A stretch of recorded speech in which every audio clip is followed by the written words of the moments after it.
Everyone. तो आज हम विज्ञापन लेखन देखेंगे। इसके पहले जो है सेकेंड टर्म में भी विज्ञापन लेखन था, लेकिन आप लोगों ने इसको बहुत अच्छे से नहीं किया था। बहुत लोगों ने बस छोटा छोटा बना करके छोटे से बॉक्स, पता नहीं पेज की कमी थी या आंसर शीट आपको प्रॉपरली नहीं मिला था, पता नहीं क्या था। पूरी शीट ब्लैंक थी और उसमें आप लोगों ने इतना बड़ा सा विज्ञापन बनाया था, इतने बड़े, और कॉपी करने की तो हद ही नहीं है। सेम सेम बना दिया था, इसी को बना दिया था कॉपी करके। तो ये तो प्रैक्टिस के लिए था, तो इस पे बहुत अच्छे मार्क्स तो मिलेंगे नहीं। तो इसको आप और अच्छे बेहतर तरीके से भी बना सकते थे। तो अब जो है कॉपी में आपको कॉपी वर्क है, ये आपका विज्ञापन लेखन, हेडिंग डालेगा विज्ञापन लेखन। और विज्ञापन लेखन में जो आपका टॉपिक होगा वो होगा आपके विद्यालय में पुस्तक मेले का आयोजन किया जाएगा, इसके लिए विज्ञापन तैयार करना है। विज्ञापन का मतलब होता है एडवर्टीजमेंट, मतलब किसी भी चीज का प्रचार करना। अब आप किसी भी चीज का जब प्रचार करते हैं तो उसको बहुत सुंदर तरीके से, बहुत ही आकर्षक बनाते हैं। बड़े बड़े बैनर, पोस्टर लगे होते होंगे, आप देखते होंगे, चाहे वो किसी कोचिंग सेंटर का हो या फिर किसी दुकान की ओपनिंग हो उसके लिए हो, या किसी टीवी का प्रचार हो, या कोई डिस्काउंट ऑफर कुछ भी इस तरह से आया है उसके लिए प्रचार हो। तो इसको आप लोग क्या करते हैं, बैनर बना करके अच्छे से उसको अट्रैक्टिव बना करके उसको बहुत आकर्षक बनाते हैं आप उसको। तो सबसे पहले आपकी जो कॉपी होगी, कॉपी में इस तरह से बड़ा सा, इतना बड़ा, मतलब इस तरह से एक बॉक्स बना लेना है। अब आपका टॉपिक है कि आपके विद्यालय में पुस्तक मेला। अब पुस्तक मेला लगा है, मान लीजिए आपने यहाँ पे कुछ छोटे छोटे बच्चे बना दिए, ठीक है, 2-3, ओके। फिर आप यहाँ पर जो है कुछ किताबें बना दिए, ठीक है, कुछ किताब बना दिए। अब इसमें हिंदी की किसी भी किताब, किसी भी राइटर का नाम भी लिख सकते हैं, कालिदास या फिर तुलसीदास या फिर शेक्सपियर, किसी का भी नाम आप इसमें लिख सकते हैं। 2-3 किताब बना दिए। यहाँ पर आपने अपने विद्यालय का वो पूरा फोटो बना दिया, स्कूल का, ठीक है, स्कूल की बिल्डिंग बना दी, ठीक है। यहाँ पे स्टॉल बना दिए इस तरह से, ठीक है। अब यहाँ पे कुछ ना कुछ बिक रहा है, तो इस तरह से आप उसको डेकोरेट कर सकते हैं। कलर करना बहुत ही जरूरी है, कलर करना बहुत जरूरी है। और विज्ञापन को क्या बनाना है, आकर्षक बनाना है, ठीक है, आकर्षक बनाना है, लिखना नहीं है। आकर्षक लिख मत दीजिएगा, आकर्षक मतलब इसको पूरा डिजाइन करके, डेकोरेट करके खूब बढ़िया से इसको बनाना है। तो मेरे हिसाब से आप कुछ और भी कर सकते हैं, मतलब स्कूल हो, बच्चे हों, कुछ लोग किताबें खरीद रहे हों, कुछ अच्छी अच्छी किताबें हों, ठीक है। और यहाँ पर हेडिंग भी डाल सकते हैं, पुस्तक मेला, ठीक है। और भी कुछ कर सकते हैं, जैसे कि आप ऑफर उसमें दे सकते हैं कि अगर आप 2 किताबें खरीदेंगे तो इतने रुपए का डिस्काउंट होगा, छूट होगी, या फिर 2 किताबें खरीदने पर 1 मुफ्त मिलेगी। तो इस तरह से यहाँ पे स्लोगन लिख सकते हैं। तो जब आप उसको बड़ा सा बनाएंगे, अपने एग्जाम की कॉपी में इसको बड़े में बनाएंगे, तो आपके पास पूरा जगह होगा इस चीज को लिखने के लिए। बूट पॉलिश का विज्ञापन है, तो बूट पॉलिश में क्या होगा, आपने जूता बना दिया, उसके बाद पॉलिश बना दिया, ब्रश बना दिया, फिर उसको बताया, उसका स्लोगन बना दीजिए कि कुछ भी, कि मतलब जैसे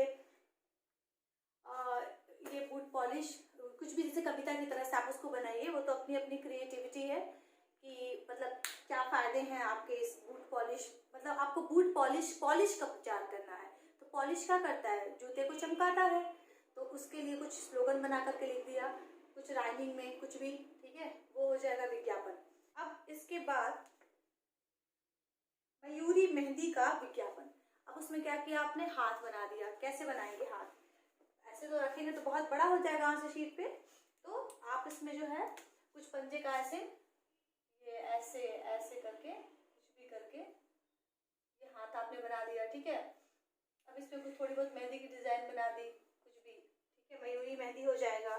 या फिर अगर आप बाल वाले मेहंदी के लिए मयूरी लेंगे, इसके लिए भी आपने कर दिया, हाथ भी बना दिया। फिर आपने किसी लड़की के मतलब ऐसे पिक्चर बनाया, उसमें बाल बना दिए, फिर आप लिखेंगे काले काले घने बाल, किसकी वजह से, मयूरी मेहंदी की वजह से। कुछ ऐसे ही स्लोगन बना करके उसका प्रचार करेंगे, क्योंकि जब जितना अच्छा प्रचार करेंगे उतना ही लोग उस चीज को खरीदने आएंगे। तो ये अपनी क्रिएटिविटी है। अब इसके बाद इस पर आएगा आपका निबंध लेखन। तो निबंध लेखन आपका दिया हुआ है पेज नंबर 248 पर। ये जो है विज्ञापन लेखन आपको हिंदी की बुक में लिखनी है, सॉल्व करनी है। भले आपने इसके पहले भी लिखा होगा, लेकिन आप फिर दोबारा भी करेंगे प्रैक्टिस के लिए। तो टॉपिक होगा आपका, आपके विद्यालय में पुस्तक मेले का आयोजन किया जाएगा, इसके लिए विज्ञापन तैयार कीजिए। ये मैं यहाँ भी डेट डाल दे रही हूँ कि मैंने कब दिया था।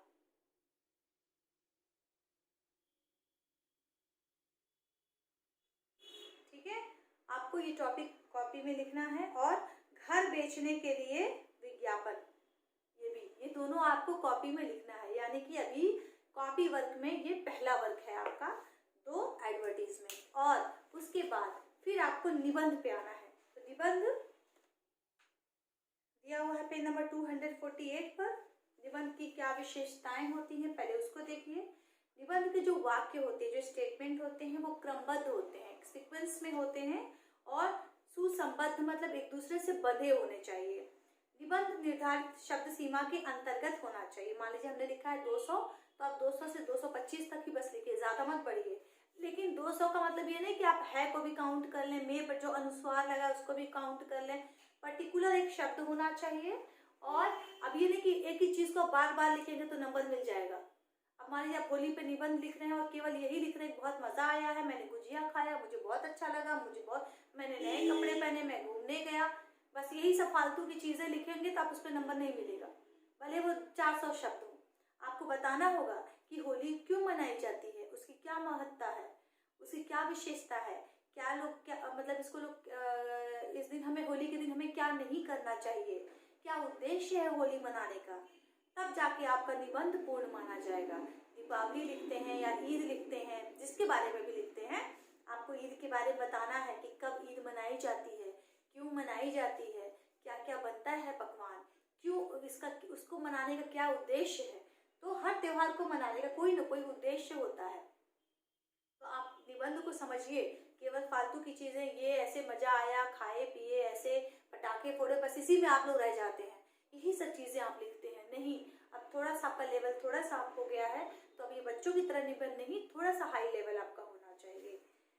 उसके बाद देखिए आरंभ कैसे करना है, जो भूमिका या प्रस्तावना होती है, ठीक। फिर उसके बाद होता है बीच का पार्ट, उसके बाद है लास्ट का कंक्लूजन। उसके बाद देखिए जैसे यहाँ पे दिया हुआ है विजयादशमी, दशहरा के बारे में। अब इसको बुक से पढ़िए। पहली बात तो निबंध आप बुक से पढ़िए, बाहर से आएगा या बुक से आएगा मैं ये नहीं कह सकती, लेकिन आपको हमेशा अपने बुक की जो चीजें हैं वो तैयार होनी चाहिए। जब तैयार रहेंगे तो कोई टॉपिक बाहर से भी आता है तो आप उसको कनेक्ट करके लिख सकते हैं। तो फिलहाल अपने जो बुक है इसके जो निबंध है उसको तैयार कीजिए, ठीक है। जैसे विज्ञान से लाभ और हानि है, कन्या भ्रूण हत्या क्यों होती है, इसके बाद पुस्तकालय, बहुत कॉमन निबंध है, बहुत आता है एग्जाम में, पुस्तकालय, ठीक है। अब आप लोग लिखते हैं हमेशा अपने स्कूल में जो है लाइब्रेरियन है उनका नाम लिख लिख करके देते हैं, वो कहते हैं चुप रहिए, बैठे रहिए, डांटते हैं, ये सब क्या है। आपको पुस्तकालय का जो पुस्तकालय की पुस्तकें होती हैं उसका महत्व बताना है कि जब आप पुस्तकालय में जाते हैं तो वहाँ पे अनुशासन से बैठना चाहिए और नियमों का पालन करना चाहिए, शांति से बैठना चाहिए, और जो अच्छी अच्छी किताबें हैं उनसे ज्ञानवर्धक चीज़ें एकत्र करनी चाहिए। हमेशा अपने साथ कॉपी और पेन रख करके वो चीज़ों को नोट करना चाहिए। पुस्तकालय के क्या क्या लाभ होते हैं, कैसे हम पुस्तकालय का सही से प्रयोग कर सकते हैं, ये सब चीज़ें पुस्तकालय के अंदर आती हैं। विद्यालय में मेरा पहला दिन, आप लोग हमेशा ही लिखते हैं पहले दिन बड़ा मजा आया, तो कक्षा में गए तो दोस्त बनाए, बहुत मजा आया, घूमे तो हमको पेन दिया, ये सब चीज़ें अब इससे थोड़ा सा ऊपर आइए आप, ठीक है। तो आप इसको अच्छे से इसमें से पढ़िए, बुक से ही पढ़िए पहले। बाहर के चक्कर में ऐसा होता है कि भाई पता नहीं बुक से आएगा कि नहीं तो हम क्यों पढ़ें, नहीं, पहले आप किताब तैयार कीजिए, उसके बाद बाहर के भी एक दो निबंध देख लीजिएगा, लेकिन किताब का पहले तैयार कीजिएगा, ठीक है। और इसके अलावा अगर आपको कोई चीज़ नहीं समझ में आती है तो मुझसे पूछिए, मैंने बताया है कि यूट्यूब पे या पर्सनली मुझे व्हाट्सअप करके, लेकिन बिफोर टाइम मीन्स 6 बजे के पहले जब स्कूल खत्म होता है, जो स्कूल आवर्स है उसमें ही आपको पूछना है।